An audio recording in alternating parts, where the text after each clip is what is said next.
పాపాన్ని దేవుడు అసహించుకుంటాడా, పాపాన్ని ప్రోత్సహిస్తాడా? ఎప్పుడు చూడండి అసహించుకున్నాడు. దేవునికి ఇష్టం లేదు. ఇక్కడ ఇంకొక చిన్న పాయింట్, పాపం చేసిన వాడిని అసహించుకోవట్లే దేవుడు. అర్థమవుతుందా?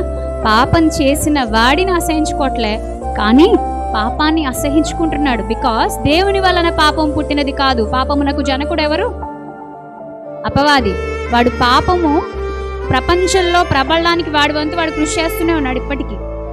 అబద్ధమునకు జనకుడు, పాపానికి మూలం వాడు కంటిన్యూ చేస్తూ ఉన్నాడు. కాబట్టి దేవునికి సంబంధించింది కాదు అది. దేవుడు అసహించుకుంటాడు. వెంటనే మనం క్వశ్చన్ వేసుకోవాలి, పాపాన్ని నేను అసహించుకుంటున్నానా, అసహించుకోవట్లేదా? నేను అందరిలో ఉన్నప్పుడు ఎలా ఉంటున్నాను, ఒంటరిగా ఉన్నప్పుడు ఎలా ఉంటున్నాను? నేను ఇందాక చెప్పిందే మళ్ళీ చెప్తున్నానండి, ఇది ప్రతి ఒక్కరికి వ్యక్తిగతంగా వేసుకోవాల్సింది.